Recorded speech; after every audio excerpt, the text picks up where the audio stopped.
I felt the whole world tilt the moment her voice snapped through the phone, sharp enough to slice through the quiet of my living room. "Don't come to our house ever again." I froze right where I stood, one hand still damp from rinsing dishes, the other gripping the phone like it might suddenly burn me. I didn't know if I should speak, breathe, or just let the silence swallow me whole. My heart thudded in my ears, and all I could think was, what in the world did I do to deserve that? For a moment, I wondered if this was some terrible misunderstanding or if she was joking in that strange, stiff way she sometimes did. But no, her tone carried no humor. It was cold, clipped, final. A hush settled over the room, and I felt something sink inside me like an anchor dropping into deep, dark water. I tried to clear my throat, hoping words would find me. "Sweetheart, what happened?" If you're still here with me, tell me what city you're watching from. Every comment you leave feels like another step we take together in this story. And if this one touched your heart, tap the like button so more people can hear it too. I'm Grandma Nell, 73 years seasoned, with a few silver strands and a whole lot of stories tucked behind them. Now, let me take you right back to where this moment truly began. I had just finished wiping down my small kitchen table when the phone rang again, and that uneasy flutter rose in my chest. Something in the air felt off, like the calm before a storm rolling over open fields. When I answered, the tension from the night before still clung to my skin, making every sound sharper, every breath heavier. Her harsh words echoed in my mind, refusing to leave me alone. "Don't come to our house ever again." I replayed them over and over while trying to steady myself. I kept asking an invisible room, what did I do? What did I miss? Nobody answered, not even the old clock ticking on the wall. I paced slowly, my steps dragging, my heart aching in ways I couldn't put into neat little sentences. My son had always been gentle with me, always checking in, always making me feel like I mattered. So the thought of being shut out, all because of something I didn't understand, gnawed at me until I felt a soft tremble in my hands. I whispered a tiny "oh no" under my breath, almost like a prayer to the walls around me. Maybe if they heard it, they could steady me. I spent most of that night sitting on the edge of my bed, staring at shadows on the wall. I didn't sleep. My thoughts tossed and swirled like leaves in rough wind. Every time I closed my eyes, I'd see her face, tight, distant, unreadable. And then I'd hear her voice again, shutting me out of my own son's life as if I were some unwanted stranger. By sunrise, my chest felt heavy, like I'd carried a sack of worry straight through the night. Still, I forced myself to stand, stretch, and breathe through the tension curling around my ribs. I made coffee, though the warm scent barely calmed me. I peeked through my curtains at the sky turning from gray to a soft peach glow. A sigh slipped out of me, quiet, tired, a little shaky. Then, at that exact moment when the house felt too quiet, too still, too full of everything unsaid, my phone rang again. This time, it was my son. His name flashing across my screen sent a rush of relief through me like cool water over burning skin. But it also brought fear, sharp, stinging fear. I swallowed hard and answered, whispering a cautious hello, hoping he'd say something normal, something easy, something that made sense. But the breathlessness in his voice told me everything was about to change. "Mom," he breathed, sounding as if he'd spent the whole night wrestling with thoughts too heavy for sleep. That trembling in his voice made my pulse stumble. I leaned against the counter, grounding myself as a hush rolled through the room. Morning sunlight touched the edges of my kitchen, but even that gentle glow felt sharp against the worry tightening in my chest. "What's wrong, baby?" I murmured, letting the softness in my voice carry what strength I had left. He inhaled, slow and shaky, like he was gathering courage grain by grain. "There's something you didn't know about last night," he said. The way those words fell, uneven, wounded, made the air thicken around me. I felt a tiny "oh dear" slip from my lips as my fingers curled around the counter's edge. He hesitated. My son never hesitated with me. "Your name came up in a call," he continued. "A call she didn't want you to know about?" My heart jolted, a sharp flutter like wings beating against a closed window. Someone had spoken about me, enough to shake the ground beneath my daughter-in-law so fiercely she'd slammed the door shut on me. "A call," I whispered. What kind of call? Is everyone safe? My voice cracked at the end, thin as worn thread. She's fine, he said quickly, but that reassurance did little to steady me. The problem is what was said. Whoever called told her something about you, something she believed without even asking me. I pressed a hand against my chest as heat rose behind my eyes. What did they say? The words wavered, trembling like a loose porch step. His pause stretched long enough to make my breath shake. Mom, they told her you'd done something serious, he said, voice low, nearly breaking. And she reacted before I could stop her. My knees softened. My kitchen seemed to tilt. Whatever truth waited beyond his next breath, I knew it was about to unravel the life I thought I understood. The moment he said the word serious, a tightness squeezed through my chest, sharp enough to make my breath flutter. I steadied myself against the counter, feeling the cool edge press into my palm. For a second, the whole kitchen blurred around me, sunlight, shadows, everything melting into a single wave of confusion. I whispered a soft "oh my" as I tried to gather myself. What do you mean?" I asked, my voice trembling more than I wanted it to. "What did someone tell her about me?" He exhaled, long and strained, like the truth tasted bitter. "Mom, she didn't explain much last night. She just told me someone called her out of the blue, said they had information about you, something she thought was damaging." Damaging. That word hung in the air like a bell still ringing. I felt heat crawl up my neck. My name wasn't perfect, but I had lived clean, worked hard, raised that boy with sweat and midnight prayers. I blinked fast to steady my thoughts, letting out a soft ah as I rubbed my forehead. "Baby, I haven't done anything." I tried to keep my voice gentle, but the ache of it slipped through anyway. "Who would call her about me? I don't bother anyone." "That's why it doesn't make sense," he replied. "She got scared, I think, or angry, or both." His voice tightened. "But instead of talking to me or you, she reacted." I swallowed hard, a lump rising in my throat. "And said I wasn't welcome?" He went quiet, and silence answered for him. I walked toward the small window over my sink, watching the early sun climb the sky. A softness spread across the neighborhood roofs, warm and slow. I used to love mornings like this, quiet, gentle, a chance to breathe. But now even the light felt heavy on my skin. "Why wouldn't she talk to me?" I whispered.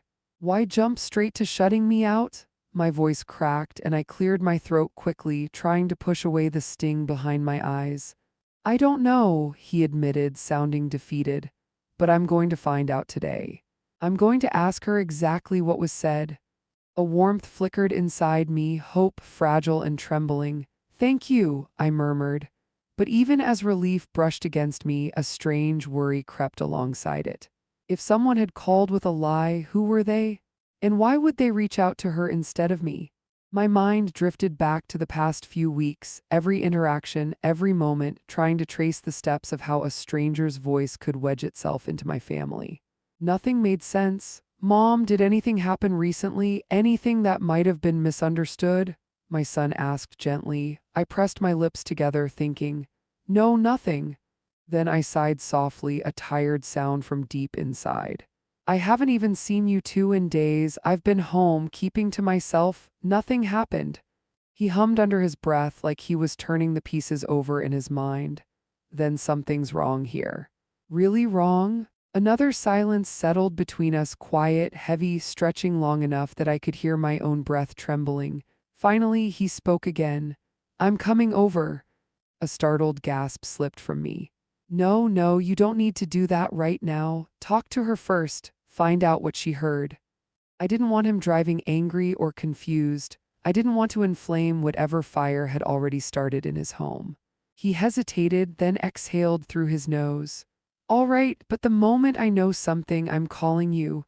We said our goodbyes, but when the call ended, I didn't move, not for a long while. I just stood there, fingers resting on the countertop, staring at the floor as if an answer might appear in the wood grain. The house was too quiet again, an eerie quiet, like everything inside was holding its breath.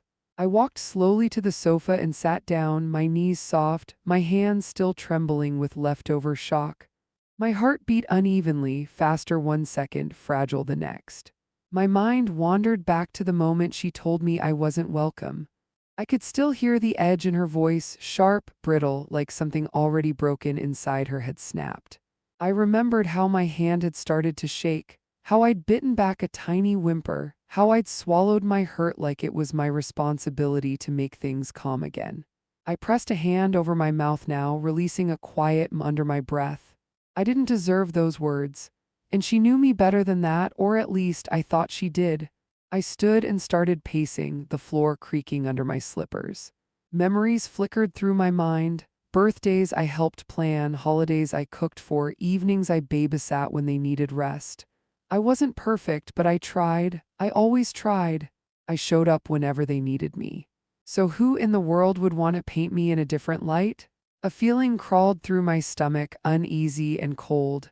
It scared me enough to make me pause mid-step. What if the call wasn't random?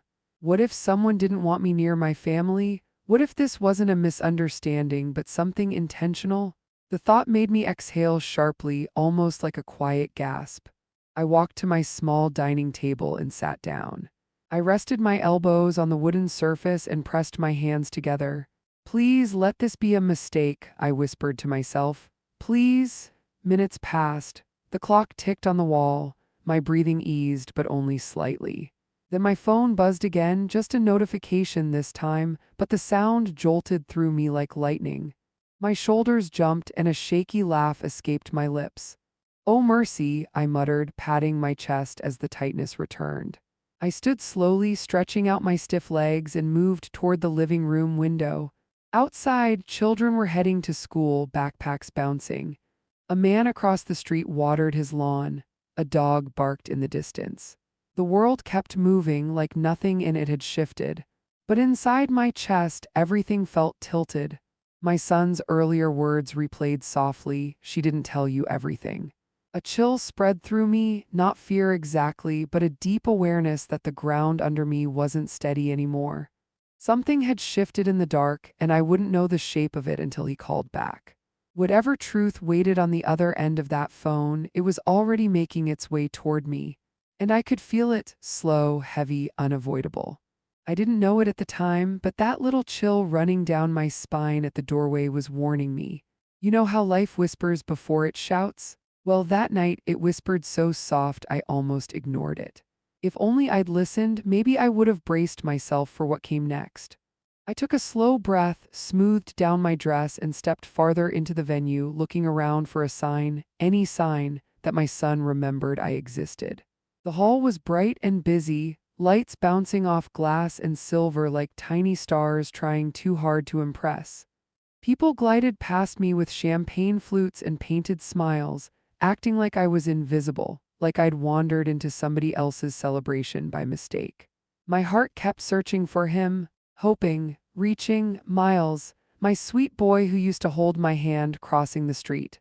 The same boy who would run to me after scraped knees or schoolyard trouble. The young man who used to call every Sunday without fail. That same son, unreachable now. I scanned the room, expecting him to come rushing over once he noticed I was there. After all, mothers don't need invitations to hug their own child. But instead of Miles, someone else locked eyes with me first. Her, my daughter-in-law. She stood near the floral arch, posing for photos with her friends. She wore a smile that looked glued on, tight and practiced. When the camera clicked, she looked radiant, every inch the bride she wanted to be. But when her gaze drifted and landed on me, that smile fell like a curtain dropping at the end of a show.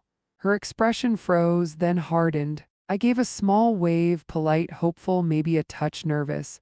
I wanted so badly for this to go smoothly. I wanted peace. I wanted family. But her eyes narrowed in a way that told me peace wasn't on the menu tonight. She whispered something to the girl beside her. That girl glanced my way, gave me a once-over like I was an uninvited cousin, then shrugged. My daughter-in-law didn't shrug. She squared her shoulders, lifted her chin, and headed straight toward me with tight steps that clicked too sharply against the polished floor. I braced myself. "Mrs. Parker," she said, voice sweet as spoiled milk. "What are you doing here?" My breath stalled. "Baby, it's the wedding. I'm here for Miles." Her face went stiff. "This is a private event. For invited guests?" The words stung harder than I cared to admit. I felt my hands trembling, so I held them together in front of me like I was praying for patience. I'm his mother, I whispered. I'm supposed to be here. She shook her head, slow and deliberate. You weren't invited, you weren't wanted here. Then she leaned in just enough so only I could hear the last blow. You don't belong here. Something inside me cracked, but I refused to let it spill out in front of her. I steadied myself, swallowed the hurt, and forced my voice to stay level. I came to celebrate my child. Not to cause trouble, she crossed her arms. Well, you've caused enough just by showing up. For a moment, I couldn't trust myself to respond. My throat burned, my ears buzzed. Every memory of raising Miles, every birthday, every scraped knee, every bedtime story, it all flashed at once, like my entire motherhood was suddenly being judged by this woman who hadn't seen an ounce of it. I'm not leaving, I said finally and softly. Not unless my son asks me to. Her eyes flickered anger, annoyance, maybe even panic, but she hid it quickly. Fine, she snapped. But don't cause a scene. She spun on her heel and walked away, but her words clung to me like wet cloth. You don't belong here. I stood there frozen for a moment, fighting the sting behind my eyes. I wasn't going to cry in the middle of my child's celebration. No, ma'am. I'd learned long ago how to cry quietly at home, behind closed doors. Tonight I would stand tall even if my heart wobbled. I moved toward the seating area, hoping to find my name on one of the cards. A little affirmation, a tiny shred of acknowledgement. The tables were beautifully set, white linen, gold-rimmed plates, tall candles, roses overflowing from crystal vases. Seats for friends, cousins, co-workers, but not a single place for me, not one. My name was nowhere. Still, I didn't walk out. I couldn't. That was my baby up there somewhere in a tux, promising forever to a woman who couldn't make room for me at a table. A waiter approached with a polite smile. Ma'am, can I help you find your seat? I swallowed hard. I don't seem to have one. His face fell in a way hers never had. I see, he murmured gently. You're welcome to stand near the back. If anyone asks, tell them you're with the family. That word family nearly undid me. I nodded and stepped aside, pressing a hand against my chest. That ache didn't leave. It grew, a tight, twisting pain I tried to push down. Then, as if on cue, the lights dimmed slightly and the host stepped onto the small stage at the front. The chatter softened. People drifted toward their seats. The music faded out. Ladies and gentlemen, the host announced with a booming voice, thank you for joining us tonight. We're moments away from welcoming our beautiful couple for their first official appearance as husband and wife. A round of applause followed. Phones lifted, cameras flashed, and still Miles hadn't seen me. I leaned forward a little, searching the front of the crowd, hoping he might finally look my way, hoping he'd spot me and break into that boyish grin he always had when he saw me. But that moment didn't come. The host continued, excitement building. Before the bride and groom enter, I want to acknowledge someone special, someone who plays a significant role in our groom's life. My heart thudded, hope flickered. My daughter-in-law, watching from near the stage, whipped her head toward the host with an expression that wasn't just shock, it was dread. Her face drained of color so fast it was almost frightening. The host raised his mic. Please welcome, and her eyes widened full of panic now. Mrs. Parker. I swear the entire hall shifted. I could feel the ripple of whispers moving across the room like wind through tall grass. Heads turned. Eyes landed on me. And my daughter-in-law, she went pale as moonlight. My name echoed through the hall before I could even breathe. 1 second I was standing alone near the back like a shadow nobody claimed, and the next, every single head in that glittering room snapped toward me. My heart lurched, my feet felt rooted to the floor, and somewhere near the stage my daughter-in-law's breath audibly caught like someone had yanked her air away. I didn't move at first, I couldn't.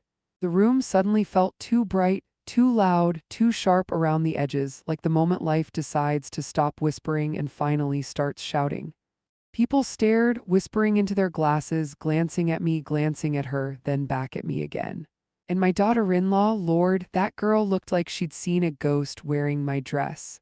The host, oblivious to the tension thickening the room, beamed with enthusiasm. Let's give a warm round of applause to the mother of our groom. The applause wasn't warm. It was hesitant, nervous, confused, a scattered sprinkle of claps that felt more like raindrops on a tin roof than a welcome, but it was enough to push my feet forward. I stepped out from the corner, slow, controlled, trying not to let the trembling in my knees show. I'd been through too much in my life to break now, not in front of strangers, and definitely not in front of a girl who thought she could erase me. As I walked, I could feel every pair of eyes tracing my steps. Some people whispered my name like they'd just learned it, testing it out on their tongues. Others leaned closer to their partners, murmuring questions I'd never hear. But one thing was clear, nobody expected me to be there. Nobody except the host. When I reached the front, the host leaned toward me with a polite nod. "We're so honored to have you here," he said softly. "Your son mentioned you earlier." My breath stilled. Miles mentioned me. Before I could ask what he'd said, the host turned back to the microphone, keeping the moment rolling. "Now, before we bring in the bride and groom, Mrs. Parker, would you like to say a few words?" A hush fell over the room.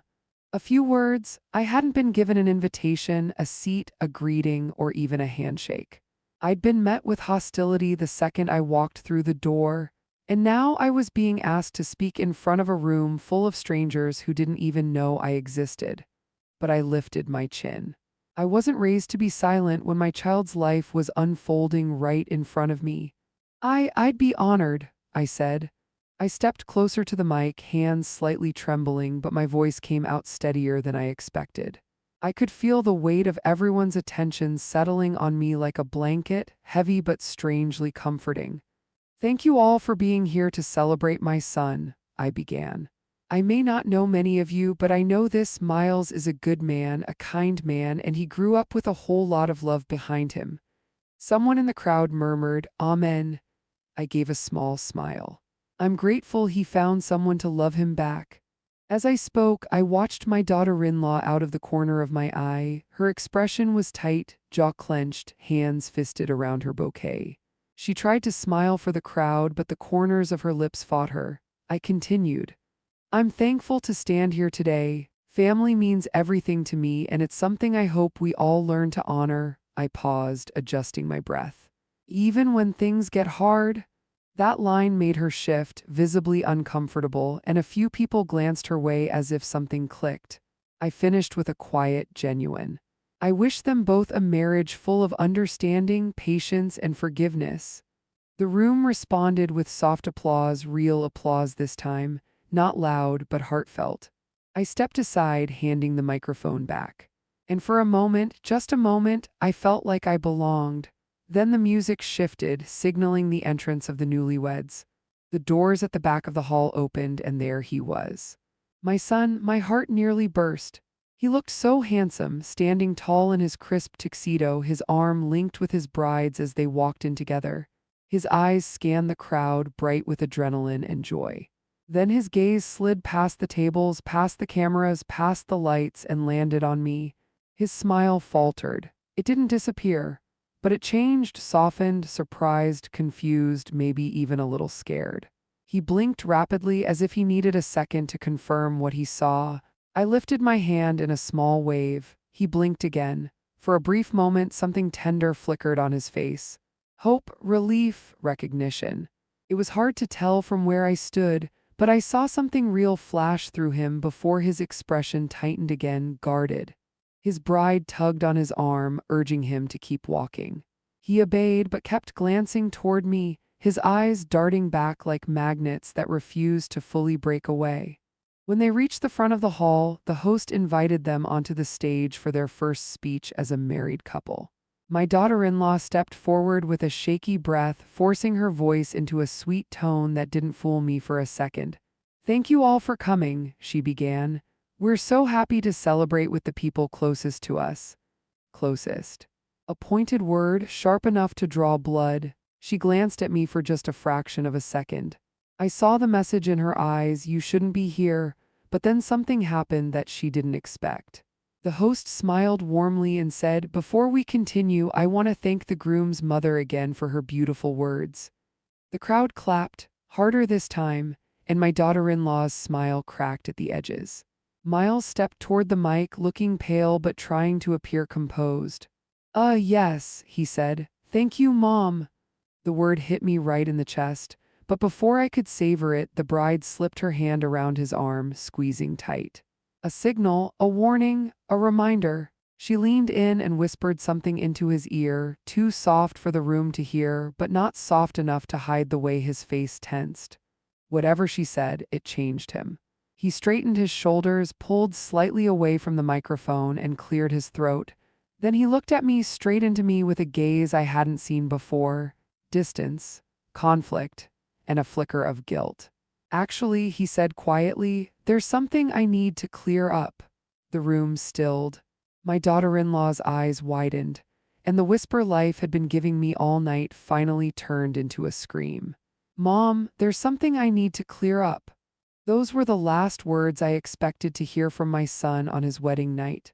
The mic trembled slightly in his hand, and I felt every heartbeat echo in my ears as he stood there, caught between the woman he married and the woman who raised him. My breath tightened. I inched forward instinctively, not enough for anyone to notice, but enough that I could feel the shift inside myself, some trembling mix of hope and fear. Behind him, his new wife stiffened.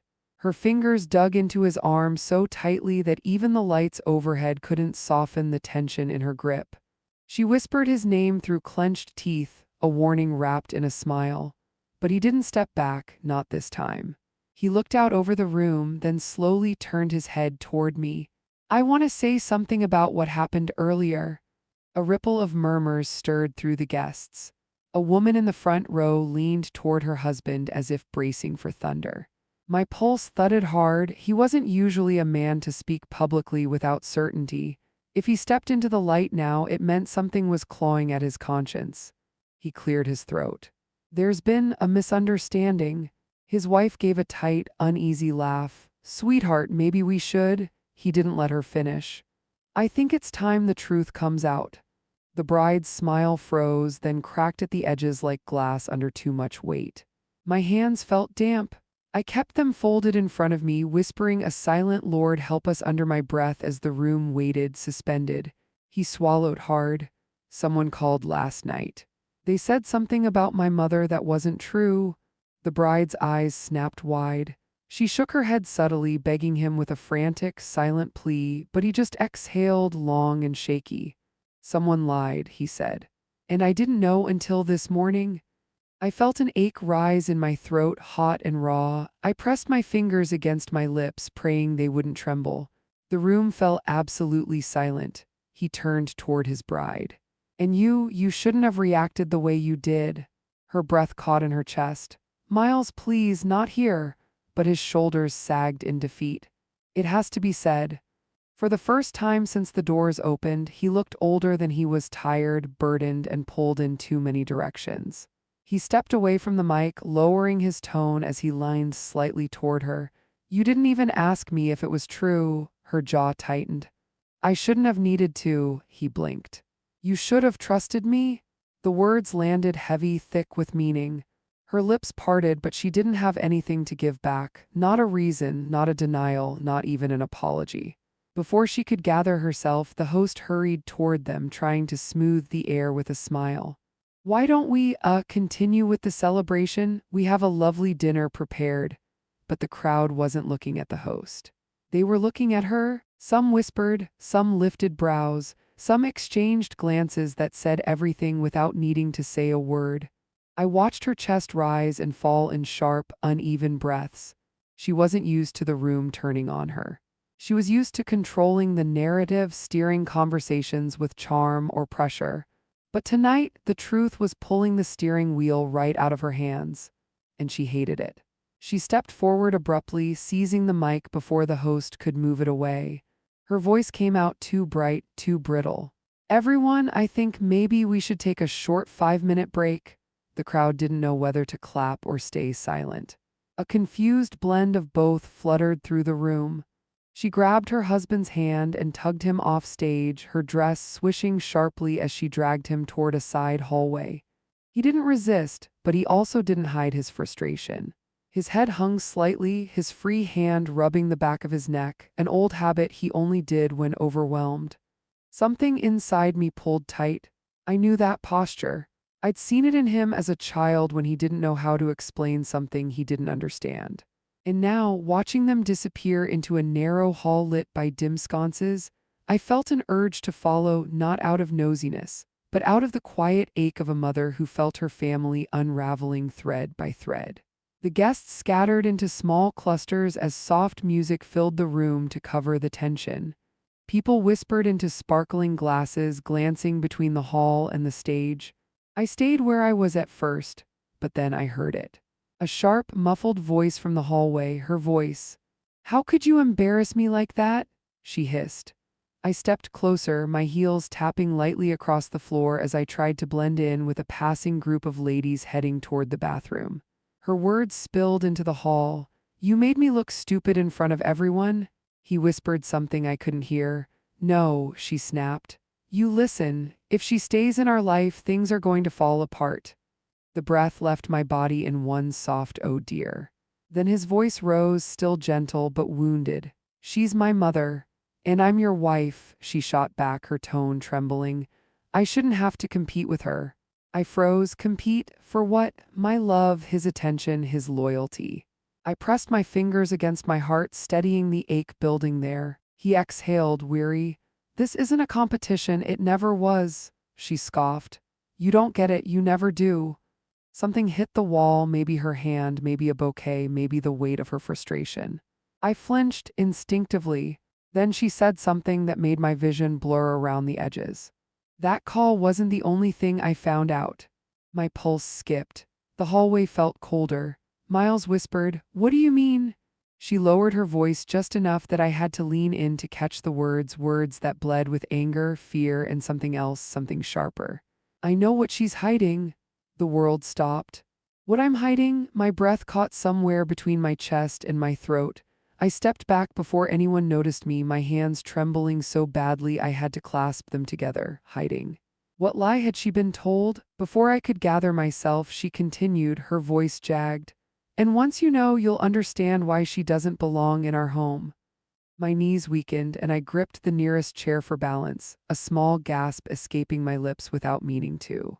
He heard it, he turned, he saw me, and the shock on his face told me enough. This nightmare was far from over. The hallway lights flickered softly above me, casting warm glows that blurred every time my eyes watered. My breath came out shaky, carrying a faint trembling sound I couldn't control as I stepped back from the doorway where my son now stood staring at me. His shoulders stiffened, and for a moment the silence felt thick enough to wrap around us both. "Mom," he whispered. I blinked, grounding myself as best I could while the faint scent of roses drifted from the wedding decorations behind us. My fingertips curled around the back of a chair. I didn't want to collapse, not here, not in front of him, not tonight of all nights. "I didn't mean to overhear," I murmured, my voice softer than a morning breeze. "I just happened to be right there." He swallowed hard, glancing toward the corridor where his wife still stood, arms folded tight over her chest. She looked away as soon as he turned toward her, pretending to straighten her dress, but her eyes flashed with the sharpness of someone who had been caught mid-storm. My son stepped closer, lowering his tone. "You shouldn't have had to hear that." "Well," I said, trying to find some hint of steadiness, "it's better to know the truth than wander around in the dark." A tiny sigh slipped out, uninvited. "But I'm still confused, sweetheart."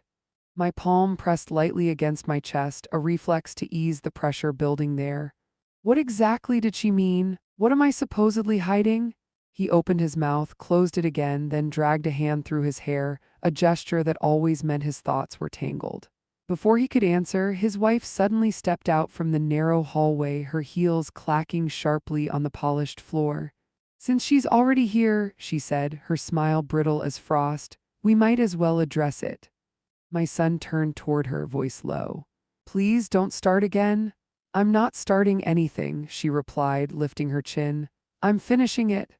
Something cold crawled down my spine.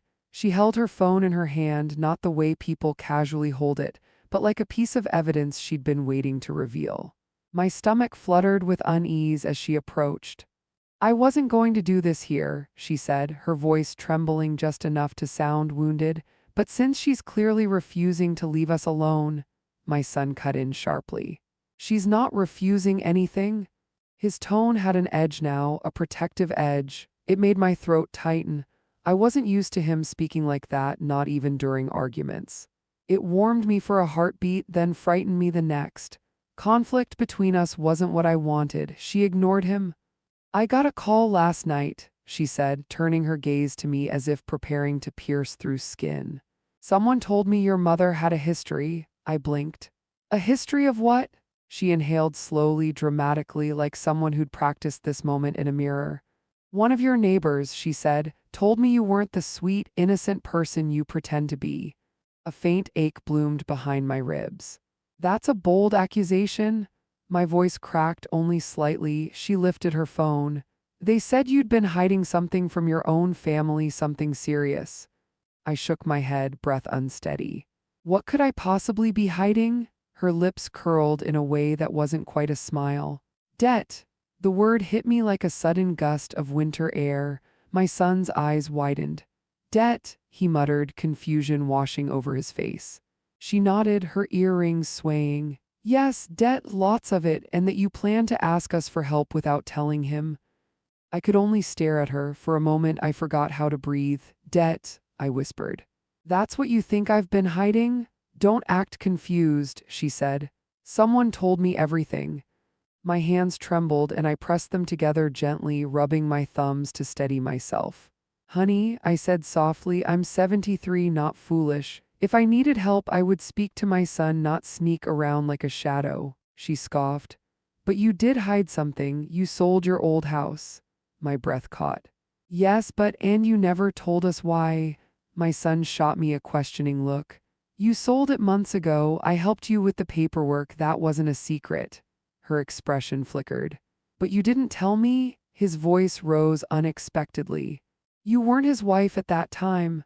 She tightened her jaw, but the fire inside her dimmed just a bit under his tone. I inhaled deeply, calming the storm inside my chest. I sold my house, I said gently, so I wouldn't be a burden to anyone in the future. I wanted to move into something smaller, easier. That decision was mine, and it wasn't about hiding anything. She stared at me, eyes narrowing as if searching for cracks in my explanation. My son stepped between us slightly, his posture tense. You said someone called you last night, he said to her. Who? She hesitated, shifting her weight. Just a neighbor. What neighbor? He pressed. She looked away. It doesn't matter. It does, he said firmly. You banned her from our home over something you heard from a stranger. Her silence stretched. Her fingers pressed around her phone tightly. I spoke softly, offering her a chance to retreat with dignity. Whoever called you, sweetheart, they lied. She swallowed, her throat moving visibly. Her certainty wavered like a candle flame catching wind. Then why would someone say it? She whispered. People talk, I said gently. Sometimes out of jealousy, sometimes out of spite, sometimes out of nothing at all. A soft murmur escaped me, half sad, half tired. But you chose to believe them? She looked down, her voice thinned. I was scared.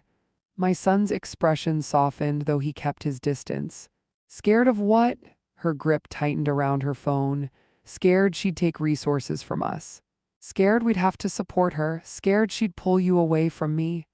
The vulnerability in her voice surprised me. It didn't excuse what she'd done, but it revealed something deeper than anger. It revealed insecurity. A quiet awe slipped through my lips, unplanned. My heart eased just a little, not because the hurt vanished, but because understanding planted itself somewhere inside me. My love, I said softly, I'm not here to compete with you. And I certainly won't drain your pockets. Her eyes shone with an emotion I couldn't fully name, shame, fear, confusion, something tangled. Before I could say another word, the host appeared at the far end of the hallway. They're waiting for both of you, he said to the couple. Dinner's ready whenever you are. She looked at me one last time, then turned away, her dress brushing the wall as she walked. My son hesitated, then squeezed my hand lightly just once before following her. And I stood alone in the hall, the scent of roses drifting around me, wondering who in the world would call her and why they wanted to tear us apart. I didn't know it then, but that single whisper from the wedding planner was about to pull a thread that would unravel everything my son and his bride tried so hard to hide from me. I stood there frozen for a second, listening to the planner's words echo in my mind like a slow, heavy drumbeat. She didn't mean to say it out loud. Lord knows her face turned the color of old chalk as soon as the sentence slipped through her lips. But it was too late, she'd already dropped it. She'd already told me that something wasn't right behind those curtains. I swallowed hard, trying to keep my voice steady. Baby, what do you mean there was a mix-up? And she shook her head real quick, the way folks do when they realize they've said too much and are scrambling to roll their own words back into their mouth. She tucked the clipboard to her chest and stammered something about checking the timeline and hurried off like her shoes were on fire. But I didn't move, because I felt something shift inside me, heavy, slow, unsettling, like a door being cracked open in a dark house. I walked back toward the reception room, letting the soft music guide me. People were taking their seats, smiling, laughing, drinking champagne that probably cost more than my monthly groceries. Everything looked perfect on the surface, but my spirit was stirring. Something wasn't sitting right. Then I spotted my sister, Amanda, fanning herself near the dessert table. I made my way over, and the moment she saw my face, she tilted her head. "What happened now?" she whispered. "You look like you just saw a ghost." I leaned in close. The planner said she had to go fix a mix-up with the seating chart. But she slipped up and said it was supposed to be fixed before I arrived. Amanda froze with her fan midair. She didn't say a word at first, just blinked slow. And then she let out a quiet that carried more meaning than any full sentence could. We both knew what that meant. Someone didn't want me here. Someone went out of their way to manage my presence. Someone had been planning this long before today, but I wasn't about to make a scene. Not here, not at my son's wedding. I took a deep breath, squared my shoulders, smoothed my dress, and walked to my assigned seat, which, as I soon discovered, wasn't anywhere near the front. Not near family, not near the bridal party, not even near my own child. They sat me at the very back, next to the speakers, behind a tall floral arrangement I couldn't even see around. I stared at that seating card with my name printed in curly gold letters and felt something crack inside me, not anger, not even sadness at first, just disbelief. Because I raised that boy with everything I had. I carried him, I fed him, I stayed up nights praying over him. I saved money I didn't have just so he could have the kind of life I only used to dream about. And this is where they placed me? At my own son's wedding? I sat down slowly, pressing my palms flat against the linen tablecloth to steady myself. The room felt colder suddenly, even though the air was warm. A soft slipped from my lips before I could stop it. That's when I saw her mother walk by. My daughter-in-law's mother, hair done up, jewelry shining bright, being ushered to the front row like she was royalty. She didn't even look my way, didn't acknowledge me, didn't offer a smile, a nod, nothing. Just floated past like I wasn't even part of this family. Amanda leaned over and muttered, "You gone let that slide?" I whispered back, "I ain't letting anything slide. I'm just taking notes. Because Grandma Nell may be old, but I ain't slow." The ceremony started and everybody turned toward the aisle, but from where I was sitting I could barely see a thing. I could hear, though. I heard the minister speaking. I heard the sniffles from folks tearing up. I heard the bridesmaids whispering and giggling. I heard everything except the beating of my own child's heart. And I realized in that moment that I wasn't supposed to hear it. I wasn't supposed to see him. I wasn't supposed to be part of this moment. That mix-up the planner mentioned, that wasn't no mix-up. That was intentional. That was planned. That was arranged. But why? Why would my own child push me out like this? A lump formed in my throat, and for the first time that evening, I felt my eyes sting. I blinked quickly, forcing myself to keep it together. I couldn't fall apart here. I couldn't give them the satisfaction. When the ceremony ended and everyone began clapping, I stood up slowly, clapping along even though my hands felt cold. I watched my son kiss his bride, watched them walk back down the aisle hand in hand, watched the room erupt with cheers. And still, he didn't look for me, not once. Amanda squeezed my hand. You okay, sis? I inhaled deeply, let it out slow. I'm here, I whispered. That's enough for now. But the foreshadowing feeling didn't leave me. It grew, it darkened. It curled around my senses like smoke from a slow-burning fire. Because deep down, I knew there was more. And whatever it was coming straight toward me. As the reception began and everyone got busy lining up for pictures and drinks, a young server came over to my table. She smiled nervously and whispered, "Ma'am, I'm supposed to bring you these." She handed me an envelope, white, unmarked, sealed, and for a moment the entire world went silent around me. My heartbeat slowed, my breath caught. Because the envelope wasn't handed out to anyone else at my table, just me. Amanda gasped softly. Lord have mercy, what is that? I held it up, staring at it like it might burn me. My intuition was screaming.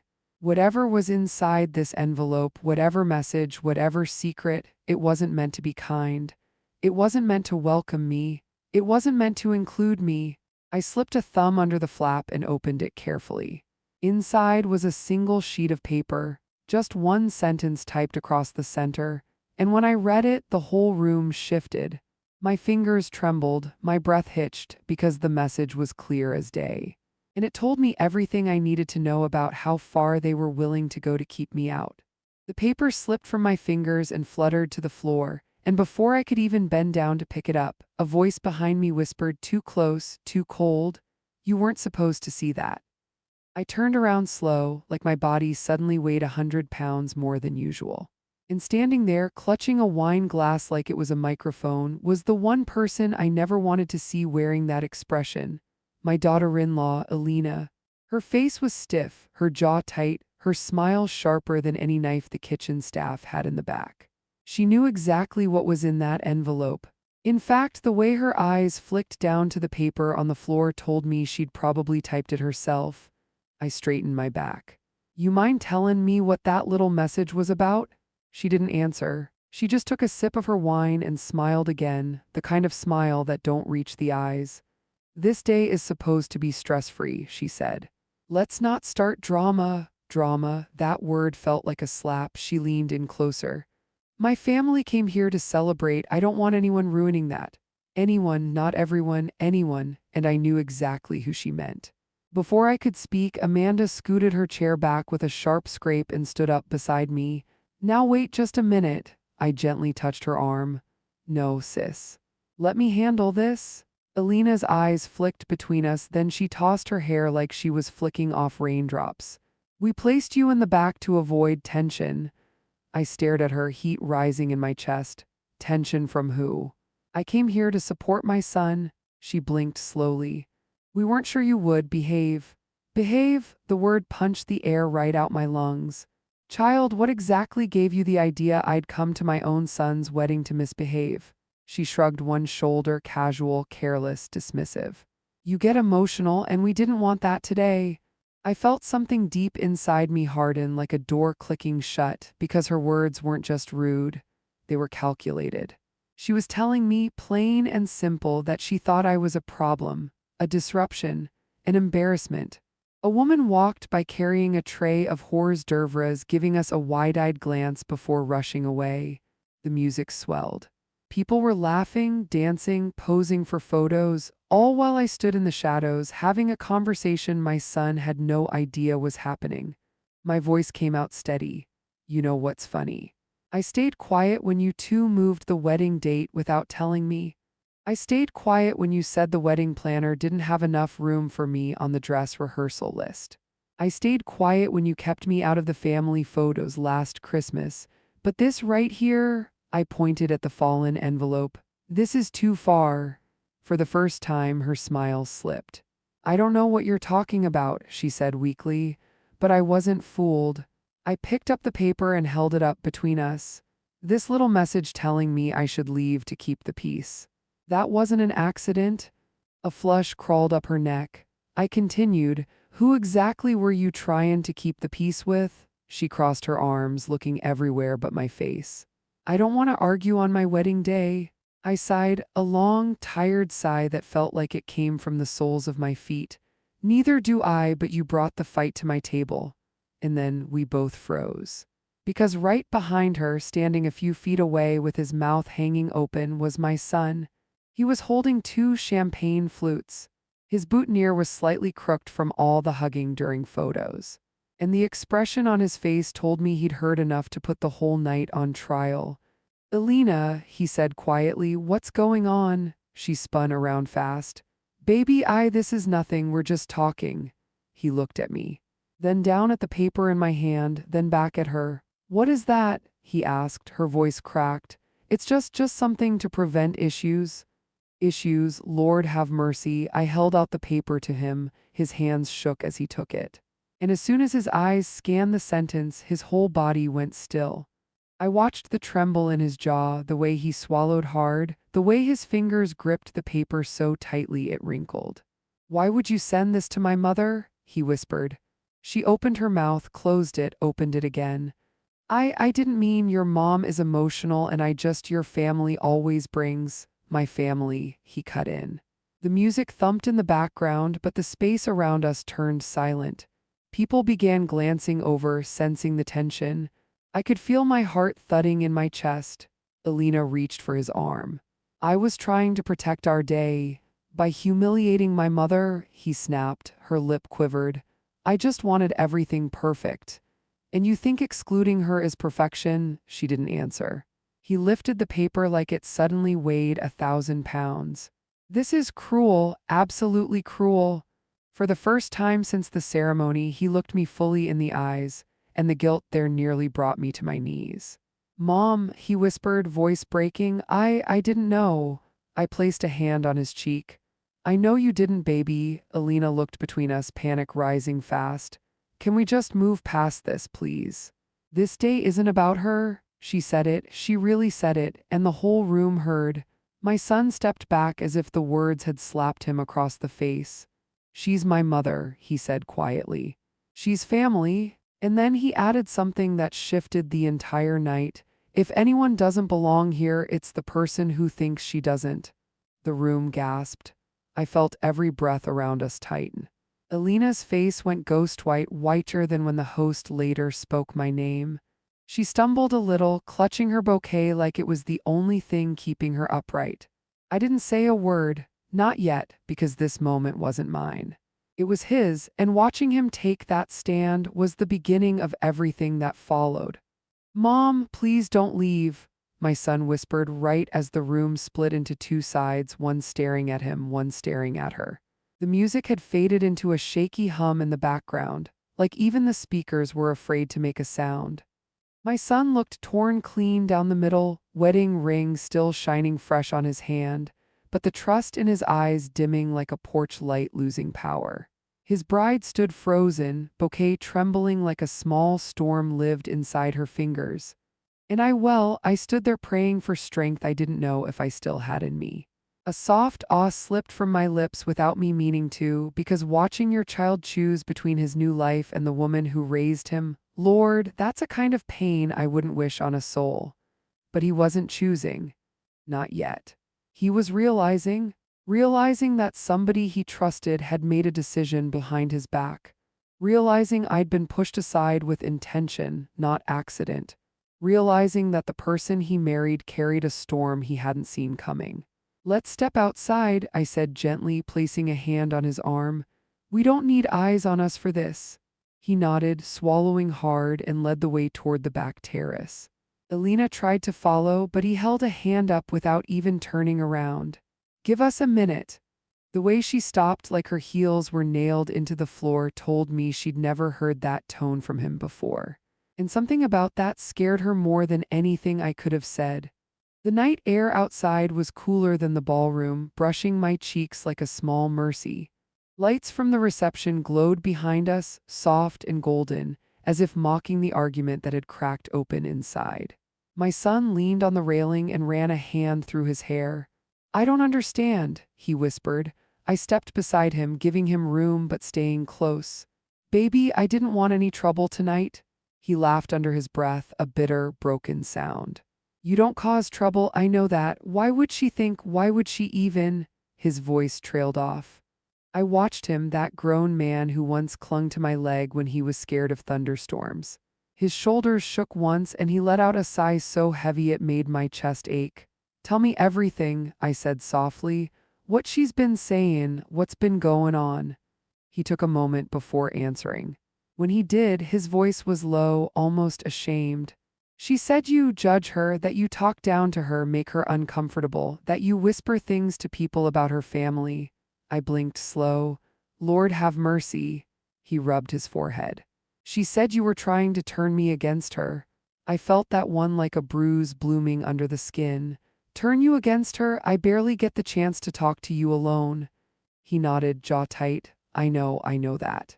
But she gets anxious. She thinks people are out to get her.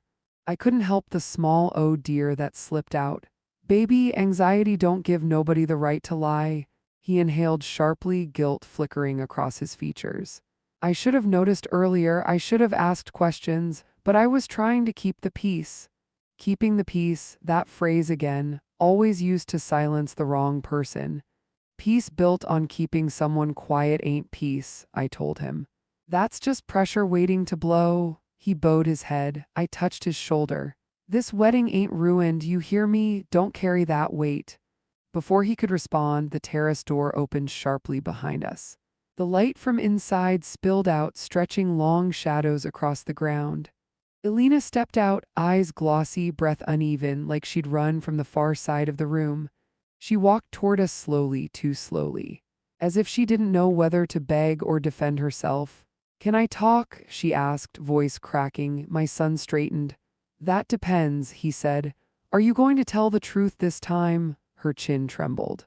I didn't want to hurt anyone. That letter told a different story, he replied, her hands twisted in front of her.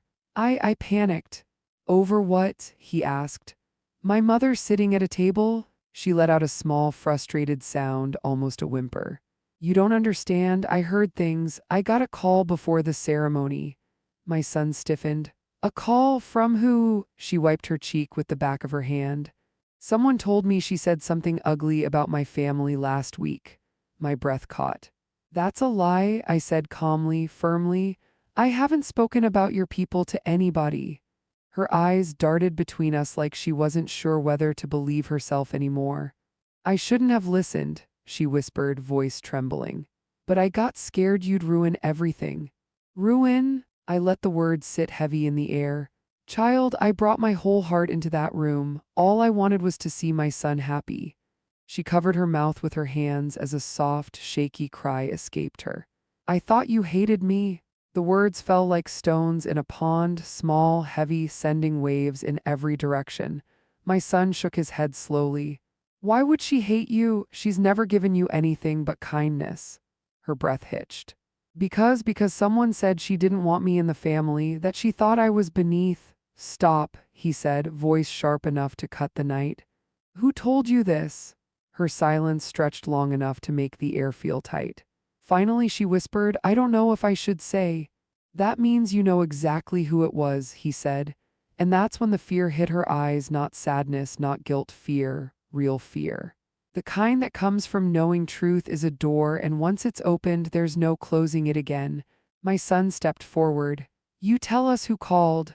Her hands trembled. It was someone in your family. The breath left my lungs. Who? He demanded. Her lips parted, but no sound came out. She stared at me, past me, toward the glowing ballroom windows, as if expecting someone to be standing there watching. Finally, in a whisper so faint the wind almost carried it away, she said, It was your aunt. And just like that, everything shifted. Again, long before we even reached the cake table, I felt it, the quiet warning in my bones that peace was only pretending to settle. The ballroom lights looked softer when we walked back inside, like the world had lulled itself into a false sense of calm. Folks were laughing near the dance floor, plates clinking gently, little clusters of cousins whispering while kids darted under tables. It almost felt normal, almost, but there was something hanging in the air, something unspoken, something waiting. My breath wavered as I stepped across the polished floor and a warm slipped out, the kind that comes from emotions you don't quite know where to place. My son stayed close beside me, shoulders squared like he was ready for whatever storm might come around the corner. Elena kept a slight distance, hands folded in front of her. Every few seconds she glanced at me, as if checking to see whether forgiveness lived on my face yet. I couldn't give her that, not fully, not while the truth still sat raw between us. The crowd parted naturally as we approached the cake, a towering white creation covered in little sugar blossoms. It stood like a showpiece, untouched, waiting for the right moment. But all I could think about was the slice of truth waiting behind those glowing windows. My sister-in-law, his aunt, stood near the front, chatting happily with two relatives. Laughing, smiling, gesturing with her hands like she hadn't spent the afternoon planting poison in somebody's ear. My heart clenched at the sight. A soft tusk escaped me before I could stop it. My son noticed. "Don't worry," he murmured. "I'll talk to her, but after tonight I don't want another scene." I nodded. "Tonight don't need more fire." My voice felt tight in my throat like it had to squeeze around the ache sitting there. But even as I said it, I could feel something else bubbling, the kind of tension that don't wait for permission. A photographer waved us forward, camera raised. "Let's gather the family." Elena reached for my son's arm and he gave her a small nod. I stood a step back, not wanting to impose, but he turned and offered his hand to me. "Come on, Mom," he said softly. "You belong up here." Something warm loosened inside my chest. A gentle awe left my lips before I could stop it. I stepped closer, grateful but still tender. As we lined up near the cake, his aunt finally spotted us. And Lord, the look on her face shifted quick, from delight to confusion to something else entirely. Something that flickered with concern. She walked over slowly, smoothing her dress as if preparing herself. "Well, look at all of you," she said with a wide smile. "What's going on out here? You all look so serious." My son stared at her, unblinking. "We stepped out for some air," he said. She laughed, airy and dismissive. "Air, honey, it's freezing out there. You should have stayed inside with the rest of us." His jaw tightened. I could almost hear the tendon straining. She didn't notice. Or maybe she didn't want to. "Everything okay?" she asked again, her gaze flicking between me and Elena, lingering on Elena a little too long. Elena swallowed, her fingers twisted together, her eyes dropped. His aunt caught it. And for just a second, fear flashed across her expression. A tiny, startled blink, barely there, but I saw it. She knew something had slipped. My breath caught in my chest. I didn't say a word, not yet. The photographer clapped his hands together. "All right, bride and groom at the center." My son and Elena stepped forward. He rested his hand on her waist. She leaned into him, though her smile trembled slightly at the edges. Then the photographer gestured. "Parents on both sides, come close." I moved in. His aunt moved too, but he placed a hand out, stopping her gently. "Just Mom for this one." Lord, the way her face cracked for half a heartbeat. She recovered quick, painted on another grin, but the sting lived in her eyes. "Of course," she said lightly. "Go ahead." I stood beside my boy as the camera flashed. The moment felt fragile, warm, painful, and beautiful all at once. My eyes prickled. A tiny "oh dear" slipped from my lips, soft and shaky. When the photographer finished, he stepped back and began rearranging folks for the next shots. My son touched my elbow. "Stay close," he murmured. His aunt, meanwhile, sidled up to Elena. "Honey," she whispered, voice sugar-sweet, "you okay? You look a bit shaken. I hope nothing stressful happened. Weddings can be overwhelming." Elena blinked, caught between guilt and fear. I'm fine." "You sure?" His aunt pressed, touching her arm lightly. "You don't have to hide things from me." My son turned sharply. "She's not hiding anything." His aunt's smile froze. He stepped closer. "By the way," he said calmly, "we need to talk tomorrow, something important."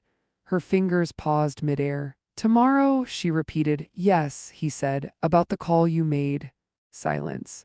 The kind that swallows the room without anyone noticing. Her pupils tightened. "Call? What call?" "You know exactly which one," he answered quietly. A flicker of panic rippled across her expression, fast, thin, controlled. I think you're mistaken, Alina's breath hitched. I'm not, my son said. His aunt glanced around, checking to make sure no one else heard. Then she leaned closer and whispered sharply, "This is not the place." He nodded once. I agree. But the truth doesn't disappear just because the music's loud. She swallowed so hard the movement trembled down her neck. Then the DJ called out, "Cake cutting time!" The mood in the room shifted instantly, applause, cheers, camera phones raised. But in the middle of all that joy, I felt the tension gripping the edges of the room like a hand tightening. His aunt stepped back, smoothing her dress again. But her eyes, Lord, her eyes were full of something I hadn't seen in her before. She was scared, real scared. We gathered around the cake. They held the knife together, hands intertwined. People clapped as the blade touched icing. I tried to breathe in the sweetness of the moment. I tried to let the joy soak in. But when I glanced across the table and caught his aunt staring straight at me, jaw clenched, cheeks pale, eyes darting like fireflies, my heart whispered something I didn't want to hear. This wasn't over, not even close. I have to confess something I've never said out loud before. In that moment, standing there with the truth trembling between us, I wasn't sure whether I wanted to comfort her or walk away forever. My breath wavered, almost shaking itself free from my chest, because everything I'd carried for months, every bruise on my heart, every sigh I swallowed, rose up at once, pressing against my ribs like it wanted to escape. I didn't plan to speak, but the words formed anyway, quiet and rough, like someone had dragged them across gravel before handing them to me. "You hurt me," I whispered. Her shoulders flinched, tiny but visible, like a winter leaf jolted by wind. She touched her temple, eyes glossy and wet. I didn't think it mattered what I said. It mattered. My voice cracked and I didn't bother to hide it. "You told me not to come back. You made it sound like I had no place near the people I love." She pressed her palm to her mouth, trembling like she was trying to hold something inside, fear, guilt, maybe both. A single sound leaked out of her, a small broken hum that landed soft as dust between us. I felt it more than heard it. "I was scared," she murmured. "Of me?" The question left me with a sting, like someone snapping a thread too tight. "No," she said, shaking her head so slowly it almost wasn't movement at all. "Of losing everything, of looking weak, of falling apart where your son could see me." I swallowed. My throat felt raw, scraped open from holding so much for so long. "Then why use me as the place to swing?" Tears slipped down her cheek, silent, hot, tracing the edge of her jaw. She didn't wipe them. She stared at me the way someone stares at their own reflection after recognizing a fault they'd tried to outrun. "Because I didn't know who else to blame," she said. "And you were kind, too kind, that made it easy." Kind. The word softened something sharp inside me, but it didn't erase the hurt. I let out a long breath that wavered halfway through, like it needed help standing up. "Kindness isn't a shield, sweetheart," I said softly. "And it ain't something to punish folks for." She covered her face for a second, her fingers trembling. When she dropped her hands again, she wasn't composed. She was stripped, vulnerable, open in a way I hadn't seen since the day she joined our family. "I thought if I pushed you away," she whispered, "I'd hold on to what we had. I didn't want him comparing me to you. You're steady, you're everything he trusts." A quiet awe escaped me, unexpected, unfiltered. "He doesn't compare people," I said gently. "He loves people, there's a difference." She blinked through her tears. "You make it sound simple." "Most truths are," I replied. "It's fear that makes 'em look bigger." For a moment, nothing moved. Even the light felt paused, caught in a hush. There was a heaviness in my chest, not painful exactly, but full, like I was carrying the whole moment in both hands, careful not to drop it. My breath steadied. Her shoulders sagged. The tension between us loosened its claws just a little. "I shouldn't have talked to you that way," she whispered. "I shouldn't have pushed you out." "No," I agreed softly. "You shouldn't have." Her chin quivered. "I didn't mean for it to go that far. I swear I didn't want him to think I was the reason things were falling apart." "What things?" I asked. She inhaled sharply, almost gasping. "The finances, the pressure, the decisions we kept avoiding. The stuff we pretended wasn't cracking the walls." I hadn't known, not all of it. I'd felt hints, shifts in tone, little silences, but not the whole story. Why didn't you tell me? I asked quietly. Because I'm supposed to be strong, she said, pressing her hand to her chest like she was trying to hold herself together.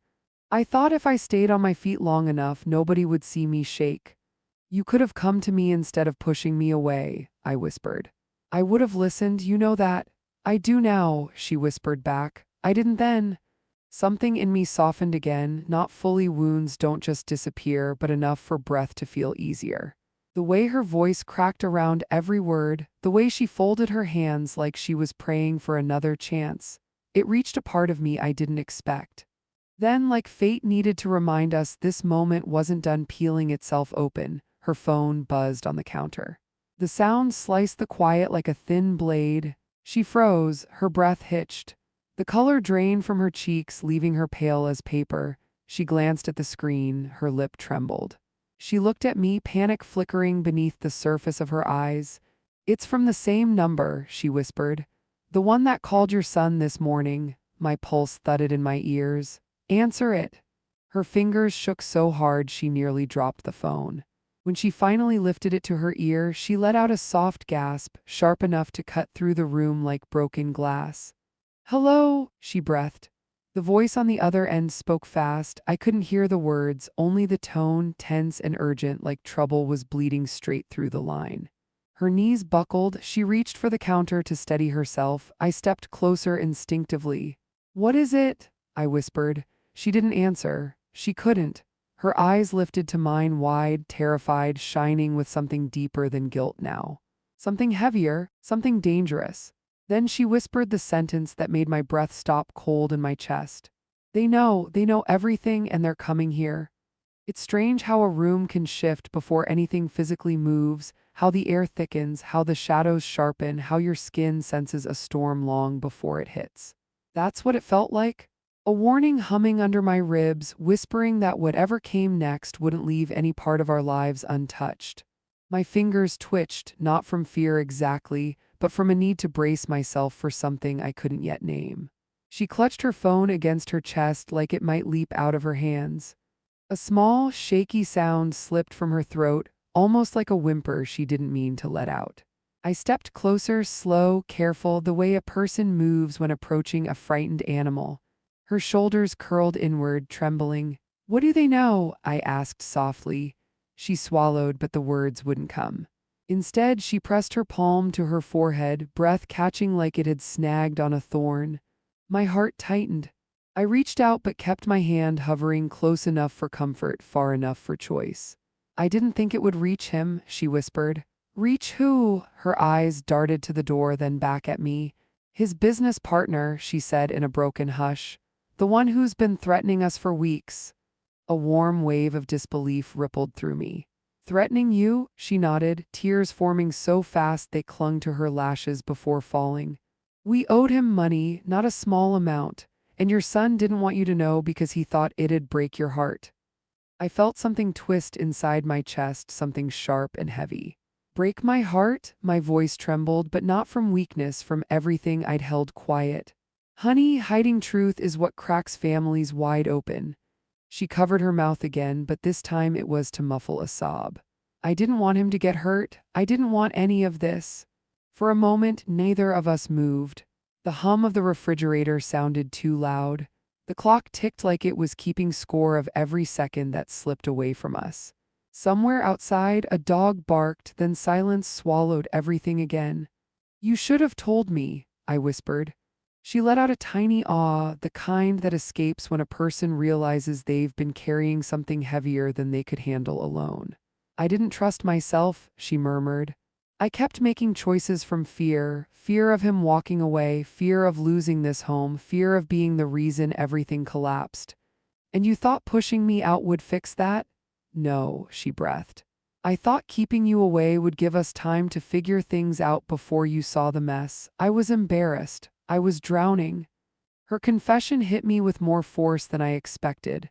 Not anger this time, something deeper, heavier, tangled. I wiped beneath my eye with my thumb, not even realizing a tear had slid down.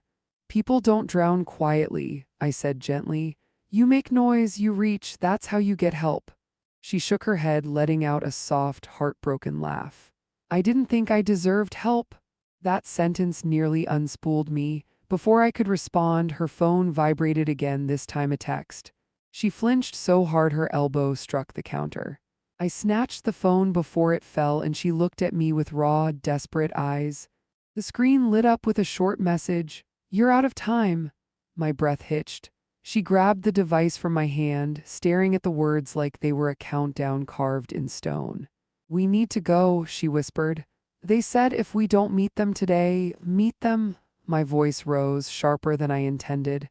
"You're not meeting anybody who talks like that." She shook her head, trembling. "They won't leave us alone. And you think walking into danger will fix that? It's the only option left," she murmured. "No," I said firmly, "it isn't." Her breath broke, then shuddering, uneven. "I made such a mess," she cried out, voice cracking like ice splitting on a lake. "And now it's going to fall on him, on you, on all of us." I moved fast, not from fear but from something deeper, a surge of fierce protectiveness I hadn't felt in years. I cupped her face gently, my thumbs wiping tears she couldn't stop. "Look at me," I said softly. She forced her eyes up. "You may have made mistakes," I whispered, "but you're still family. And family doesn't let one person take the fall alone. But the money, we'll figure it out. But the threat, we'll handle that too." Her breath quivered. "How? I don't know yet," I admitted, feeling my pulse thump against my ribs. "But I promise you this, nobody is touching you or him without going through me first." Something shifted in her expression, fragile hope, barely there but flickering like a small flame. She clung to my arm, fingers shaking but determined. A soft, broken awe slid from her lips. "I don't deserve you." "Stop," I murmured. "You're scared. Fear makes people wild. Fear makes people cruel. Fear makes people hide." I stroked her cheek once, gently.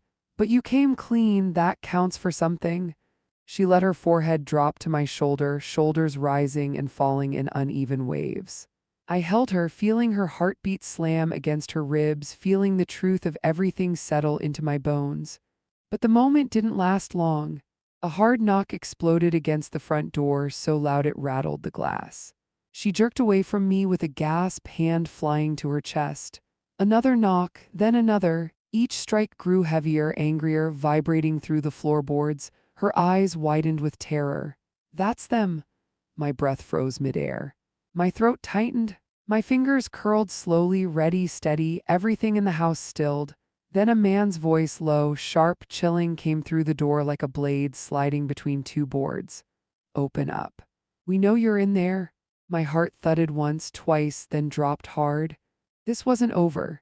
It was just beginning.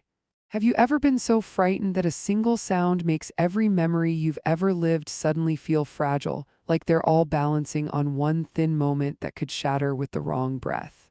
That's exactly how it felt when that fist pounded against the door again, louder, sharper, making the wood tremble the way my ribs were trembling inside my chest. I inhaled through my teeth, steadying my voice even though my knees felt weak enough to give out. My daughter-in-law stood frozen beside me, her hand clamped over her mouth, letting out a faint, broken ah, like her whole body was begging time to slow down. Another strike hit the door, this one so forceful it rattled the picture frames on the hallway wall. "Don't answer it," I whispered, stepping in front of her without thinking. "Not one step closer." She shook her head, her breath tight and thin. "They'll break it down, they said they would." They say a lot," I cut in, my voice low but steady.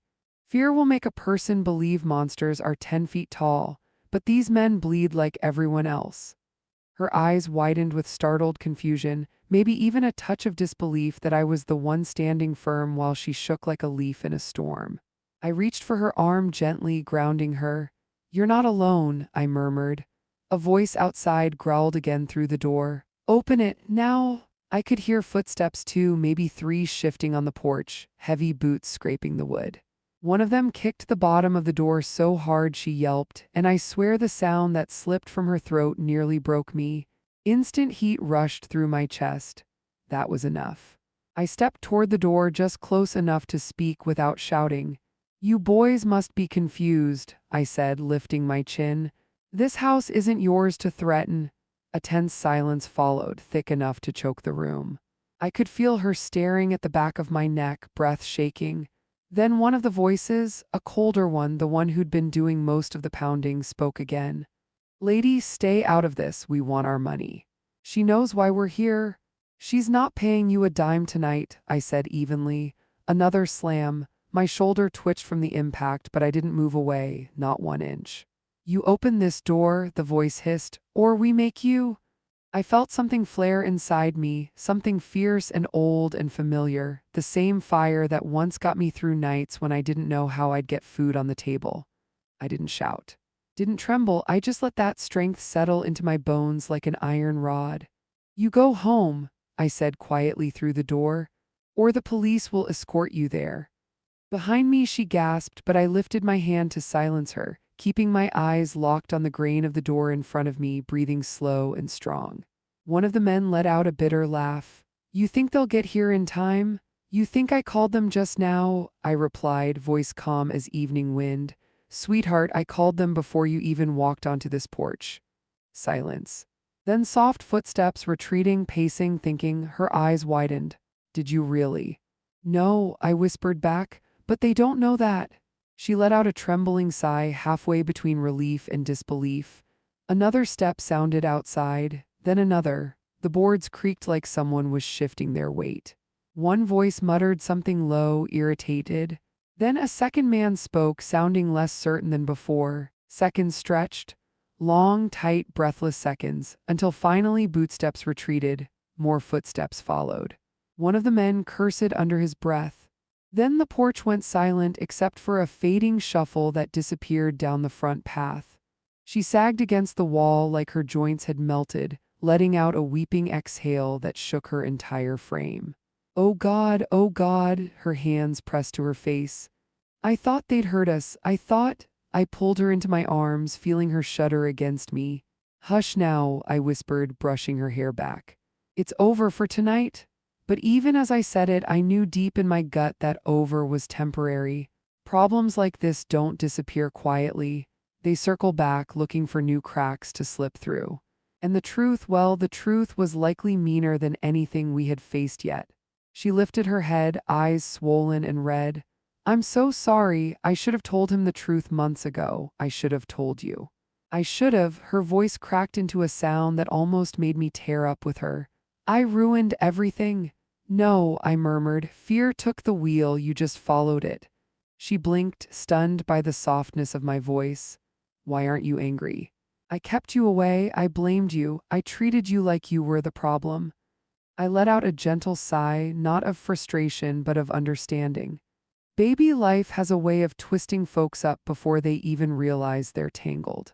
You were drowning, and drowning people don't think, they grab the nearest thing even if it's the wrong thing. "But you didn't deserve that," she whispered. "No," I admitted softly. "But I've lived long enough to know pain doesn't always show up polite. Sometimes it shows up looking like you." A tiny sound escaped her, half laughter, half sob. "You're kinder than I deserve." "You're hurting," I said. "And hurt makes people strange." She covered her face again, but this time it wasn't shame, it was relief. "I don't know how to fix this." "We'll fix it together," I said. "First, we tell him everything." "No more hiding?" Her body stiffened. "He'll hate me." "He married you," I said gently. "If truth could destroy that, it wasn't love at all." She hesitated, shaking. "How do I even start?" "By letting him see you as you are. Scared, sorry, human." She flinched at the word sorry, as if it scraped something raw inside her. "I've been carrying this lie so long it feels bigger than me." "Then let it go before it eats you alive." She swallowed hard. Then she nodded slowly, shakily, but with a flicker of resolve. "Okay, you're right." But just as she found her breath, her phone buzzed again. A new text. She stared at the screen, lips parting, air hitching. The message read, "We're not done." Her hand slapped over her mouth. A soft, fearful "oh" slipped out. I felt my pulse thump deep in my chest. "What do they want now?" She turned the phone toward me, tears filling her eyes again. "It's worse," she whispered. "They said they're coming back tomorrow with paperwork. And if we don't sign," I grabbed her wrist gently but firmly. "Don't finish that sentence." Why? She breathed. Because tomorrow, I said, voice low, steady, and full of something she didn't expect. I'm meeting them myself. Her head snapped up. No, you can't. I can, I said. I will. The room fell still. And that silence held the shape of everything now about to become. Have you ever stood on the edge of a moment and realized the only way forward was to finally let go? That's exactly where I found myself standing, right there on my front porch, the morning after everything unfolded, with the sunrise painting the sky like the Lord Himself was nudging me to breathe again. My heart felt lighter than it had in years, but it wasn't because anything magically fixed itself. No, it was because I had finally spoken my truth out loud and survived it. I leaned on the railing, listening to the soft hum of the neighborhood waking up, and I whispered to myself, "You made it, Nell, you really made it." And for the first time in a long while, I actually believed it. A soft breeze brushed against my cheek, almost like a gentle pat from the universe saying, "You're allowed to rest now." And Lord, did I need to hear that. A knock sounded behind me, 3 soft taps, hesitant, nervous. I already knew who it was before I even turned around, because only one person in my life still knocks like they're afraid of waking up the guilt inside them. My son, Michael. He stood there holding 2 paper cups of coffee and wearing the same boyish expression he used to give me when he brought home a scraped knee. "Mom," he murmured, "can I sit with you?" "Of course, baby," I said softly. He may be a grown man, but a mother's arms don't stop recognizing her child just because years have passed. We sat down together on the porch steps, both of us staring at that big old sky like it held all the answers we were too scared to say out loud. For a long moment, he didn't speak. He just sat there, breathing slow, gathering courage. And finally, with a shaky voice, he whispered, "I owe you an apology for more things than I can count." MMH, I breathed, not to interrupt him, just to let him know I was listening. He rubbed his temples like the guilt was pressing hard behind his eyes. "I should have defended you sooner. I should have stood between you and the disrespect instead of letting you carry all of that alone." His voice cracked. I let someone else's words shape how I saw my own mother. My chest tightened, not with anger, no, that part of me had burned out long ago, but with a soft sadness. "You were trying to build a life," I told him gently. "I never wanted to be the weight that kept you from it." He shook his head quickly, eyes glistening. "You were never the weight, Mom, you were the anchor, and I let myself drift too far." A fragile silence settled over us, not uncomfortable, just full of the things we were finally brave enough to face. Then he reached into his jacket pocket and pulled out the folded photo the lawyer had handed him yesterday. The picture of me holding him as a newborn, the one his grandmother had kept in her safe all those years. He placed it carefully in my lap. "I didn't know she kept this," he whispered. "I didn't know she wrote your name on the back. I didn't know how much she cared or how much I'd been blind to." I traced my fingertips over the edges of that worn photograph, remembering the day it was taken, the joy, the fear, the love all wrapped together.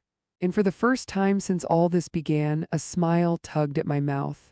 "Your grandma and I had our own battles," I said, "but she loved you fiercely. I think she was trying to remind us both of that." Michael swallowed hard. "I want to fix things, Mom. I want us to be better." "Then we start right here," I said. "Not by rewriting the past, but by walking into the future without dragging the hurt behind us." He let out a shaky breath, the kind that comes from relief. "I don't deserve how kind you are to me." "No," I corrected gently. "You don't deserve the weight you've been carrying either. We both made mistakes. What matters is that we survived them." A soft chuckle escaped him, quiet but real. "Do you think she would have been proud of me?" he asked. "Your grandmother?" I murmured, looking back at the sunrise. "I think she's somewhere shaking her head at us both, wondering why it took us so long to talk like this." We laughed, truly laughed, and it felt like a healing I didn't even know I was craving. After a while, he nudged my shoulder. "We're having folks over tonight, just a small thing, family, friends. I want you there, Mom. You belong there." That word, belong, it settled over me like warm sunlight. I looked at him, at the man he'd become, flawed but trying, hurting but willing to heal, and I nodded. "I'll come," I said softly. But not because I'm trying to hold on to something, I'll come because you asked with your heart. He smiled. A small one, but genuine. And then he squeezed my hand the same way he used to when he was little, 3 tight presses, meaning I love you. When he finally drove off, leaving a trail of morning dust down the road, I sat there alone again on my porch. But this time, the silence wasn't heavy. It was peaceful. I closed my eyes and let myself breathe deep past the pain, past the memories, past the wounds that used to ache so sharp they felt like they'd never close.